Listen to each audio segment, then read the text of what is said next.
इसके आपके भी बैंक को मिला है और आपको भी मिला है और लीन मार्क कर दिया गया है। आपके बैंक अकाउंट पे पैसे आपके होल्ड कर दिए गए हैं जो आपने गेमिंग ऐप से विड्रॉ किए थे। ऐसे बहुत से लोग हैं जिनके कि अकाउंट फ्रीज़ हो रहे हैं क्योंकि उन्होंने गेमिंग ऐप से पैसे विड्रॉ किए। अकाउंट माइनस में जा रहा है और करीबन 1-2 लाख तक माइनस में जा रहा है। अकाउंट फ्रीज़ किए जा रहे हैं। मेरे अकाउंट में गेमिंग का विड्रॉ आया था 1000, 4 अक्टूबर को लीन लग गया। बैंक में 1000 का होल्ड रख लिया है। लेयर 3 में पैसे आए हैं, केरला से कंप्लेन है और अकाउंट को फ्रीज़ कर दिया गया है ईडीडी बोल के। तो इनहैंस ड्यू डिलिजेंस जो कि बैंक के द्वारा आपके अकाउंट में इतने सारे ट्रांजैक्शन होने की वजह से भी म्यूल अकाउंट को मानते हुए कई बार बैंक आपके अकाउंट को फ्रीज़ करता है, फिर आपसे डिटेल लेता है, पैसे कहाँ से आ रहे थे, री-केवाईसी किया जाता है।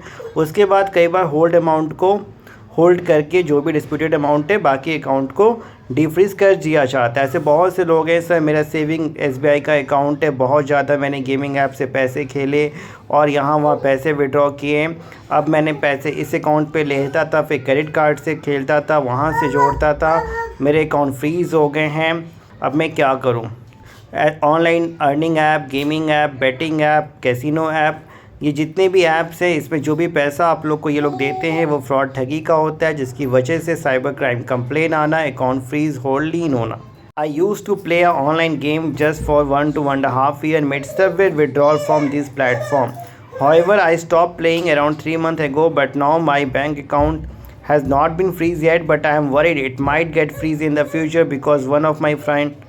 Any chances? Definitely, like in most of the situation, after 2-3 months, the chances get less, but there are chances that your account can be hold, freeze or lien by the cyber police complaint. मेरा नाम ये है, मेरा HDFC में account है, ICICI में account है, SBI में है और अकाउंट होल्ड लीन का मैसेज आया है। मैंने जो भी विनिंग अमाउंट था वो ऑनलाइन गेमिंग ऐप से विड्रॉ किया है।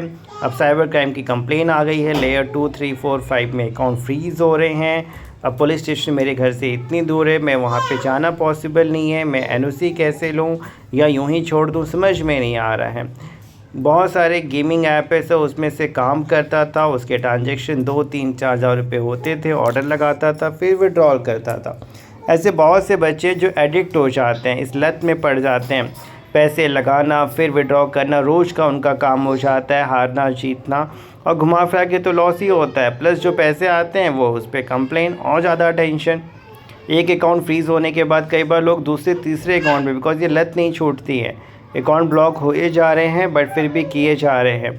देखो प्रॉब्लम आपको समझना होगा कि ये एक बड़ी प्रॉब्लम भी कई बार बन जाती है अगर आपने अपनी आदतों को या रुके नहीं तो। ऑनलाइन गेम खेला, ये 1-2 लोगों की नहीं, हम भारत में करोड़ों लोग हैं जो ऑनलाइन गेम के जाल में फंसे हुए हैं और आज भी फंसे हुए हैं। भले ही जो रियल या लाइसेंस वाले ऑनलाइन गेमिंग ऐप्स थे जहां रियल मनी इन्वॉल्व था वो बैन हो गए हैं, उन्हें खेलना खिलवाना कानूनी अपराध है, 3 साल तक की सज़ा और फ़ाइन है। बट फिर भी जो गैर कानूनी ऐप थे जो पहले भी चल रहे थे, आज भी चल रहे, आगे भी चलेंगे, जिनके जाल में लोग फेक एप्लीकेशंस हैं, यहाँ वहाँ से डाउनलोड करना या इनकी वेबसाइट को विज़िट करना, पैसे लगाना, विड्रॉ करना और फिर कंप्लेन आना और फिर साइबर थाने के चक्कर काटना, वकीलों के पीछे दौड़ना, फिर ना चाहते हुए भी कई बार टेंशन। अगर आप गवर्नमेंट जॉब में हो, उस कंप्लेन को हटाने के लिए, NOC लेने के लिए, या फिर गवर्नमेंट जॉब की प्रिपरेशन कर रहे हो, फ्यूचर में गवर्नमेंट जॉब में दिक्कत तो नहीं आएगी, पुलिस वेरिफिकेशन में दिक्कत तो नहीं आएगी, बहुत सारी चीज़ें हैं। तो अगर डायरेक्टली अकाउंट में पैसे आए हैं तो कई बार दिक्कतें आती हैं, अगर नहीं डायरेक्टली है तो दिक्कत वाली बात बहुत ही कम है। लेकिन फिर भी पुलिस का नोटिस आपको भेजना, गिवन पुलिस स्टेशन में बुलाना और फिर घर पे नोटिस आने के बाद टेंशन, फिर ना चाहते हुए कई बार 2-5 हज़ार रुपये की कंप्लेन की वजह से 10-20-30 हज़ार रुपये भी आपको खर्च करने पड़ते हैं। तो बहुत सारी चीज़ें हैं, तभी मना किया जाता है कि गेमिंग ऐप के चक्कर में ना फंसे। अब तो गवर्नमेंट ने भी बैन कर दिया, तो आपको भी समझना होगा जो भी फेक वेबसाइट्स हैं, देखो ये तो रहेंगे बट आपको खुद पे कंट्रोल करना है, खुद समझना है कि इन्हें खेलना एक गलत है। जिस तरीके से जो गलत चीज़ें हैं, पता है गलत है तो आपको नहीं करना, करोगे तो फिर भुगतना भी आप ही को पड़ेगा। और फिर अकाउंट होल्ड फ्रीज लीन होना तो एक अलग चीज़ है। अगर ज़्यादा प्रॉब्लम होती है तो कई बार जिसने के साथ ठगी हो रही है उसने डायरेक्टली अगर आपके अकाउंट में पैसा भेजा तो डायरेक्टली आप पे FIR, फिर उस केस में तो पुलिस यही मान के चलेगी कि आप ही ने ठगी की, फिर छानबीन आपको इन्वेस्टिगेशन का पार्ट बनना पड़ेगा, खुद को बेगुनाह साबित करना पड़ेगा, जो कि आपके लिए एक बहुत बड़ी मुश्किल बन जाती, मुसीबत और मुश्किल दोनों।